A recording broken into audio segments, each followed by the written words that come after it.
Let's kick this off with the real question.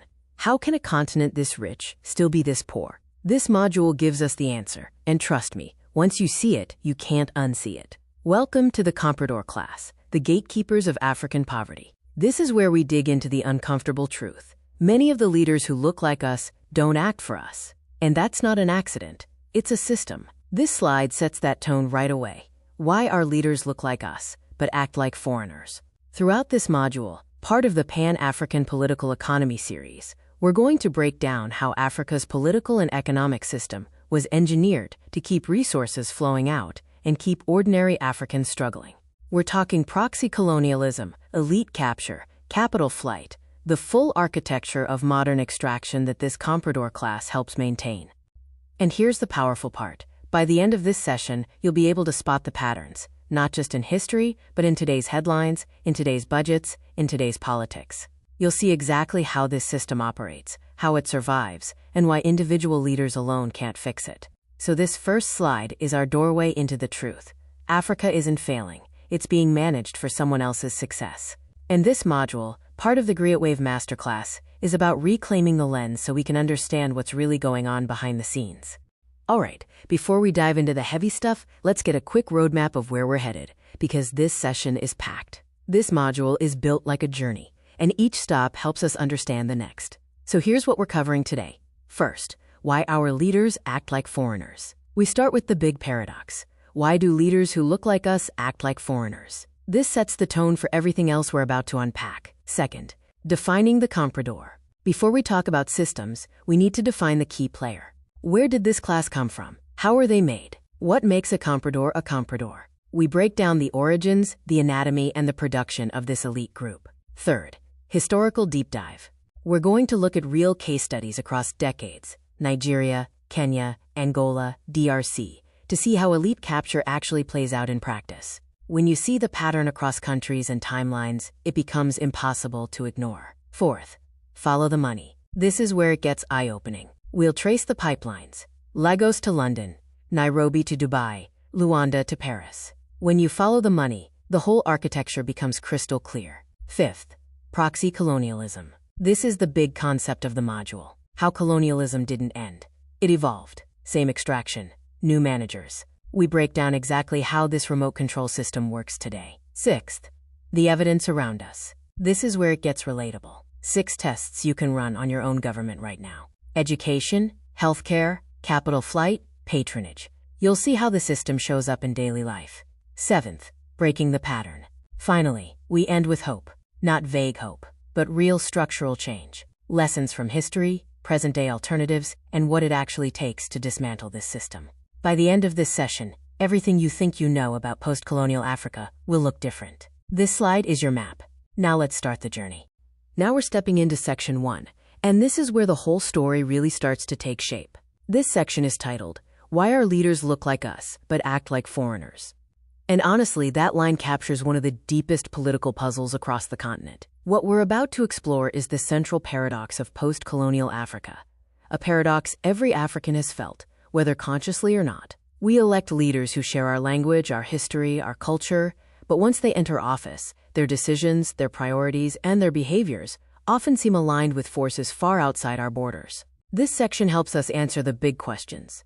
Why does leadership in Africa often feel disconnected from ordinary people? Why do governments make choices that don't match the needs of their populations? And why do so many national institutions still operate as if they're serving someone else? Here is basically the doorway into this paradox. It tells the audience, get ready.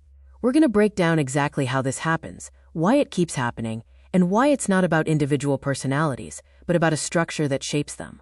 So this is the moment where we invite everyone to look past the surface, past the faces, past the flags, and examine the architecture beneath. Let me start this section with a simple truth. Africa is not poor. Africa is being managed, as if poverty is its destiny. Here we introduce what I call the central paradox of post-colonial Africa. The idea that the people running our countries aren't actually building nations, they're managing an extraction enterprise. That's the quote right here. Leaders acting less like presidents and more like branch managers for someone else's interests. Now, listen to these questions, because they hit right at the heart of the paradox. Why does a continent with $24 trillion in mineral wealth have 700 million people living in poverty? Here we answers it bluntly.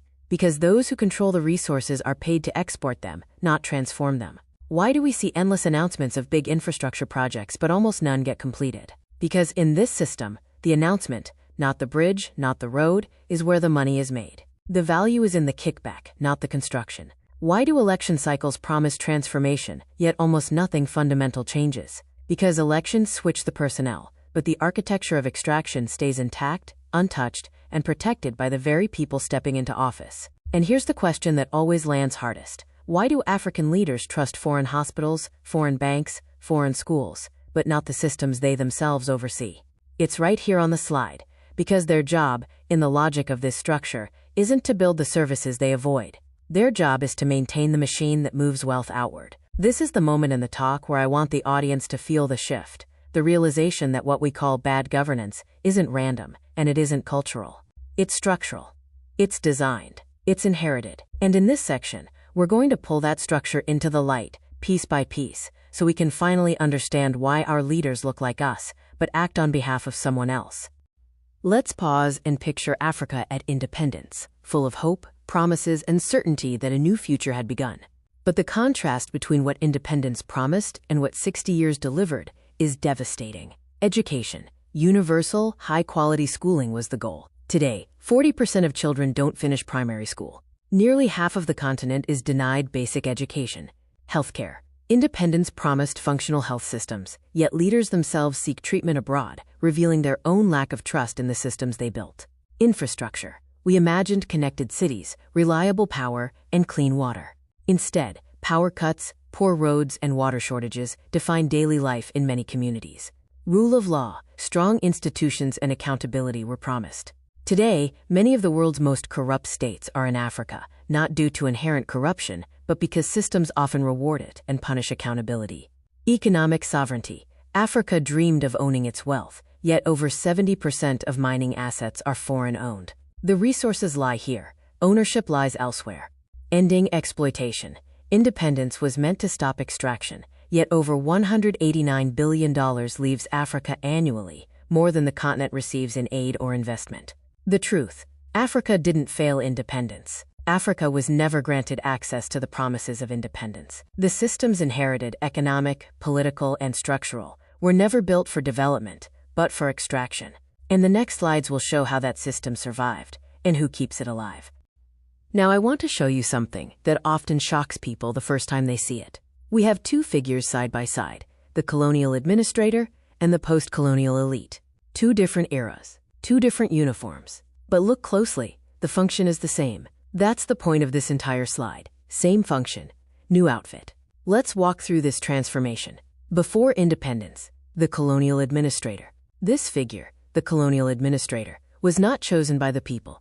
He was appointed by London, Paris, or Brussels to manage the colony on behalf of the empire. His job? Maintain order, not for development, not for empowerment, but for extraction. He built roads, but not roads that connected African cities to each other. He built roads to ports, because ports led to ships, and ships led to Europe's factories and vaults. He enforced taxes, not to serve citizens, but to fund the colonial project. He held power not because the people believed in him, but because the empire backed him. And when ruling became too expensive or too inconvenient, he left. After independence, the post-colonial elite. Now look at the figure on the right. Different skin, different language, different flag. But watch the continuity. The post-colonial elite is now elected or installed through domestic political machines, but they inherit the same extraction structure, now reinforced by new external actors like the IMF and World Bank. Instead of building infrastructure for citizens, they build projects with kickback potential, not projects with social value. And where does the money go? Just like before, upward. But now the flow goes to foreign corporations and private offshore accounts, not to a king or emperor. They stay in power not through popular confidence, but through patronage networks, and, crucially, external backing. And when it's time to retire, they don't retire in the communities they governed. They retire in London, Dubai, Paris, or Geneva, the same capitals that benefited from Africa's extraction for centuries. The big insight. Here's the idea I want everyone to feel viscerally. Independence changed the manager, not the mission. The system stayed the same, and the role stayed the same. Only the uniform changed. This slide is a mirror. It shows us that what we often call leadership failure is, in reality, a leadership function, the expected behavior of a class trained and incentivized to serve external interests. Now we enter section 2, and this is where the conversation gets its sharpest clarity. Up to this point, we've explored the paradox: leaders who look like the people, but act on behalf of someone else. In this section, we finally give that phenomenon a name. The slide says it plainly: defining the comprador, origins, anatomy, and the manufacture of betrayal. And I want you to feel how important this moment is. Because once you name something, you can challenge it. Once you define it, you can dismantle it. This section is where we stop looking at symptoms and begin examining the system. This is where we ask, who exactly is the Comprador class? Where did this class come from? How were they produced? And why do they consistently act against the interests of their own citizens? The title on the slide uses a powerful phrase: the manufacture of betrayal. Because compradors don't just emerge. They are shaped. They are trained. They are selected historically by colonial powers, and today by global financial and political institutions, to ensure that the extraction machine keeps running smoothly. This is the doorway into that deeper truth. It signals that from here on, we're going to peel back the layers: the history, the psychology, the economics, the incentives, all the forces that turn local elites into intermediaries for foreign interests. So as we step into the next slides, think of this as the chapter where we stop asking, why do they behave like this? And start uncovering, how were they built to behave like this? This is where the unmasking begins. We now reach a key moment, giving a clear name to something long felt but rarely articulated: the comprador. Once understood, Africa's post-independence story becomes clear. 1.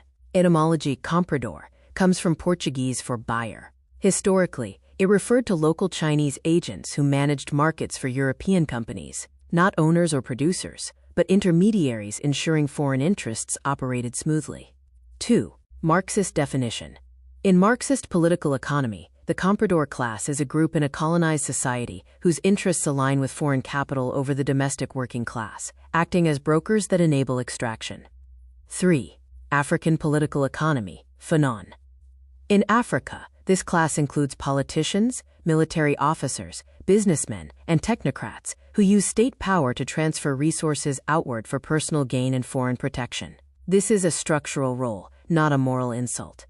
4. Contemporary definition today. It refers to any domestic actor, political, business, or technocratic, who consistently prioritizes foreign interests over citizens' developmental needs. If decisions enrich the world but impoverish your own people, you are playing the comprador role. The big idea: the comprador is not an insult but a systemic position that has existed from colonial Asia to Marxist theory to post-colonial Africa. Understanding it makes patterns visible in policy, economics, international agreements, and leadership. The moment when the audience finally says, "So that's what we've been watching all these years." Now that we've defined the comprador, this shows us something crucial. It's not a conspiracy, it's a structure. A whole ecosystem of actors, each playing a role in keeping the extraction machine alive. First, you have the political elite, presidents, ministers, legislators, using state power to hand out contracts and resources to foreign firms, always with a quiet commission routed offshore. Then, the military establishment, the muscle of the system.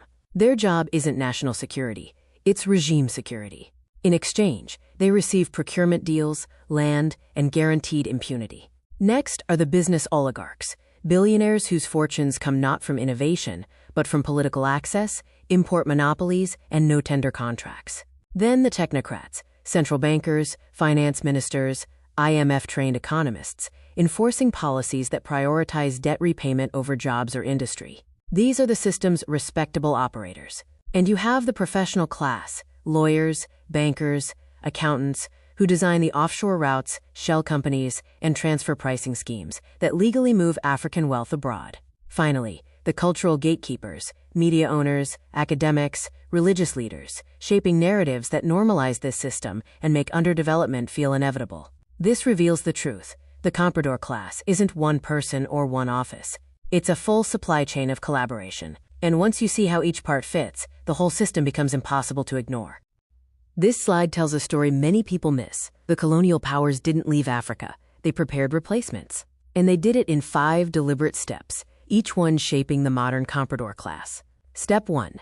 The educated intermediary. Colonial governments handpicked a tiny group of Africans, trained in European languages and administrative systems, not to lead their people, but to help run the colonial bureaucracy. Step 2. Selective power transfer. When independence movements rose, colonial powers didn't hand power to the most visionary leaders. They handed it to the most manageable ones.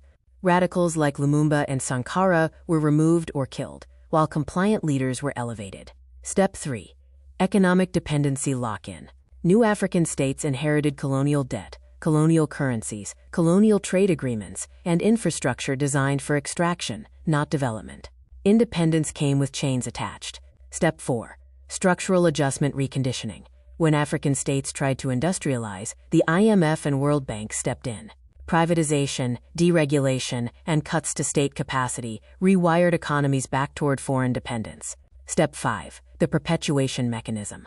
Today, the Comprador class reproduces itself through elite foreign education, offshore partnerships, and political funding tied to extractive industries. Each generation is pre-selected for alignment with external interests. This reveals a simple truth. The system wasn't an accident. It was engineered, and it continues to self-renew.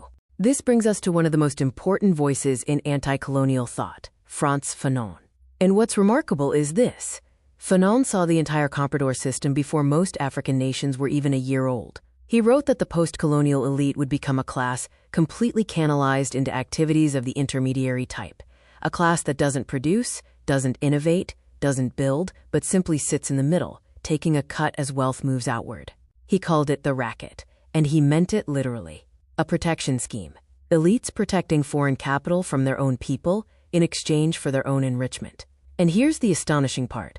Fanon wrote this in 1961, the year after most African flags were raised. Yet he already understood that political independence without economic transformation would simply install African faces on a colonial machine. He also warned that this new elite would be, quote, national in identity, but not nationalist in purpose, holding African passports, speaking African languages, but serving external interests. This is our reminder that nothing we're describing today is new. Fanon mapped the blueprint more than 6 decades ago. We are simply watching his prediction unfold, almost word for word. Section 3 offers a historical deep dive into 3 decades of elite capture through case studies. Here we reveal something many people never learn in school. Independence wasn't just won. In most countries, it was negotiated. And in those negotiations, the most important terms were never public. Let's break this down. France. Francophone Africa. Yes, France granted independence to 14 colonies between 1960 and 1962. But behind closed doors, it locked in monetary control through the CFA franc, secured military basing rights, and claimed first refusal on natural resources. France even kept the right to intervene militarily whenever its interests were threatened, and placed its graduates inside new African governments. Britain, Anglophone Africa. Britain transferred power, but only to moderate leaders who wouldn't disrupt extraction. The Sterling Zone stayed. Mining concessions stayed. British military advisors stayed. And the entire legal and educational system stayed almost untouched, embedding British influence long after the flag was lowered. Belgium, Congo/Rwanda/Burundi. Belgium's case is the most extreme. Congo was granted independence without a single Congolese engineer, doctor, or lawyer officially trained.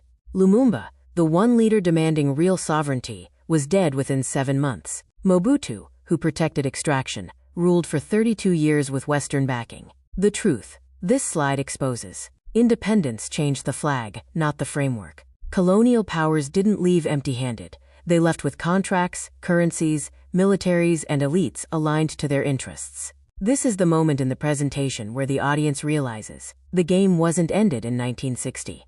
It was simply updated.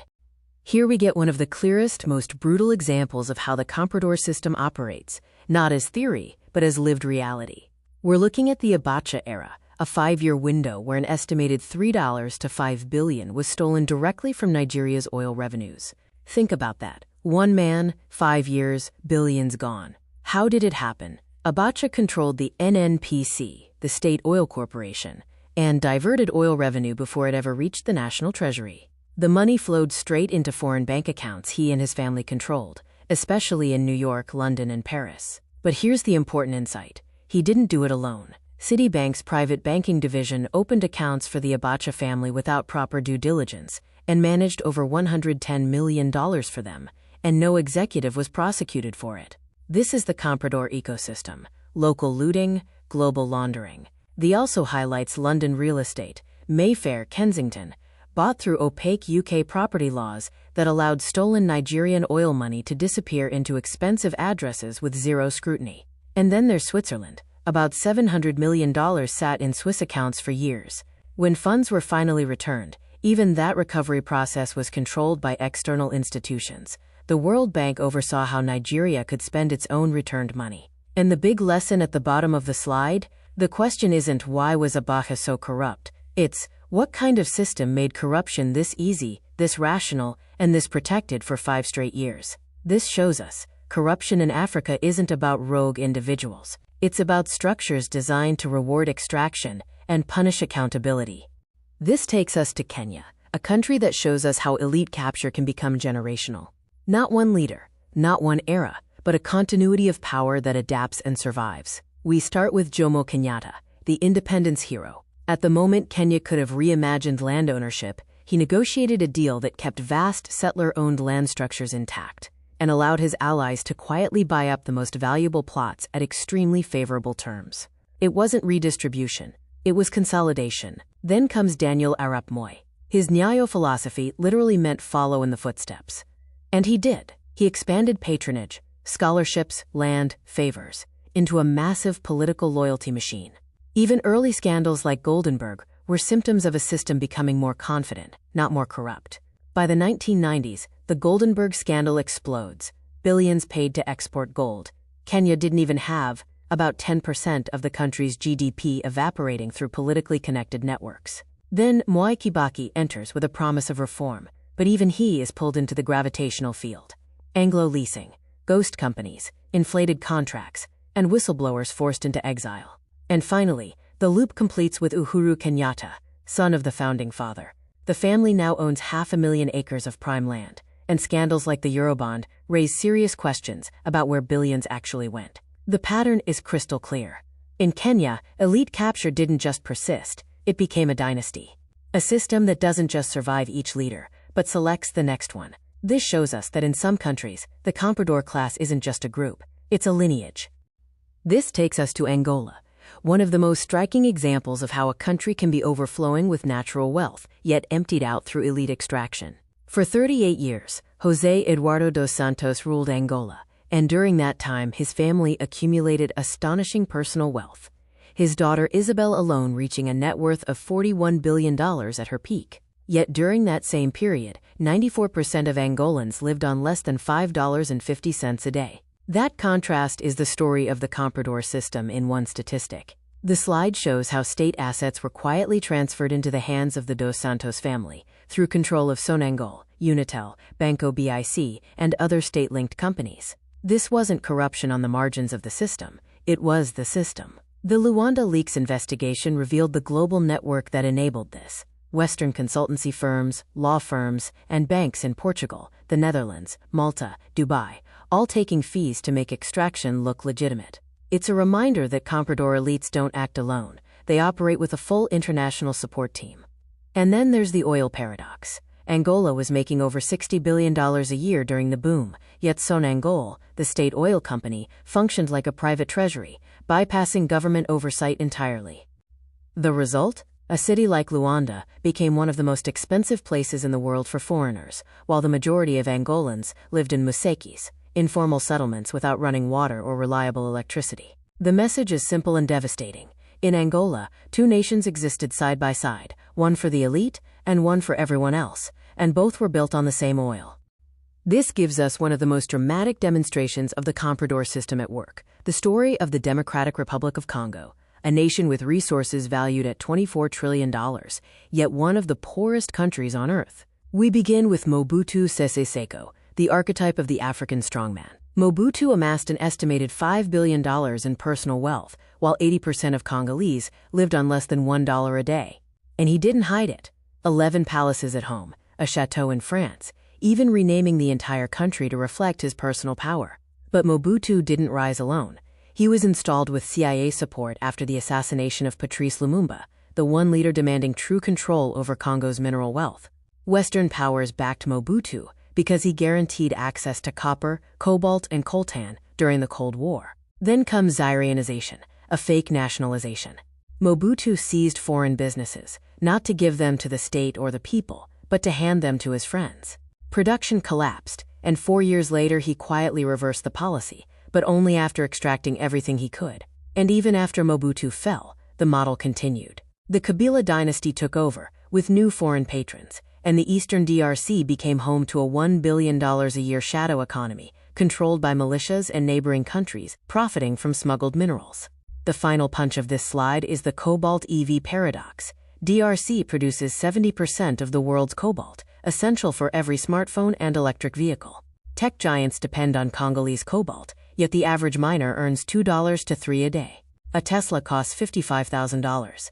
That gap is the Comprador system in mathematical form. This shows us that Congo isn't underdeveloped. It is deliberately kept underdeveloped to keep the world powered. This slide introduces Francafrique, one of the most advanced and enduring Comprador systems in the world. A network so deep and so organized that it survived long after African flags were raised. At its core, Francafrique is an informal web of political, financial, military, and intelligence relationships designed to keep former French colonies aligned with French strategic and commercial interests, even after independence.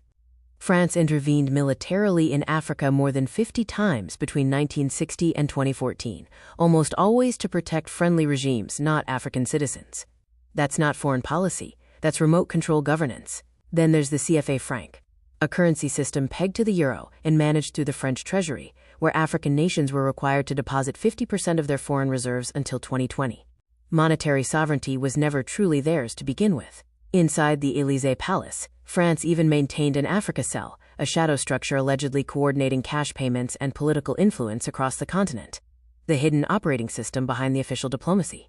Resource contracts? France made sure its companies, Total, Areva, Bouygues, received first access to African oil, uranium, and infrastructure deals.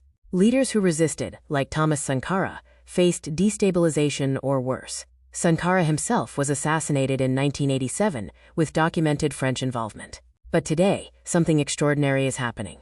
A breakup. From Mali to Niger to Burkina Faso, a wave of coup has directly targeted the Francafrique model, expelling French troops, ending CFA arrangements, and shutting down centuries-old influence channels. The takeaway from this is powerful. Francafrique wasn't just a system, it was the blueprint for proxy colonialism.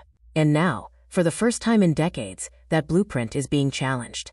This slide zooms out and shows us something critical. The Cold War didn't just divide the world, it manufactured comprador regimes across Africa. Not by accident, but as a strategic priority. During this period, both the US and the USSR supported leaders not based on whether they served their people, but on whether they served geopolitical interests. The result was a continent filled with regimes whose survival depended on external powers, not citizens. Look at the examples on the slide. Somalia. Siad Barre received over $500 million in U.S. military aid, not for development, but for base access. When the Cold War ended, that support vanished, and Somalia collapsed into conflict our world still hasn't recovered from. South Africa. The apartheid regime, despite contradicting Western values, received CIA support and British arms because of gold, diamonds, and strategic location. The Comprador class here was white, but the function was the same: control the wealth, suppress the majority. Zaire, DRC Mobutu, received $1.5 billion in U.S. aid because he was reliably anti-Soviet. In return, foreign companies got uninterrupted access to Congo's minerals. Mobutu's personal billions were effectively subsidized by Cold War priorities. Mozambique and Angola. Both sides of the Cold War armed factions, funded regimes, and prolonged wars, not for African liberation, but for global chessboard dominance.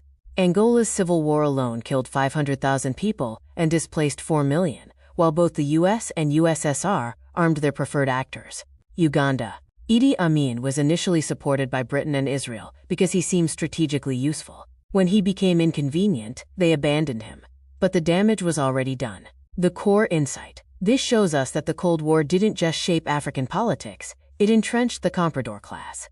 It rewarded leaders who guaranteed extraction and punished leaders who sought sovereignty. Africa wasn't a battleground. It was a marketplace for influence.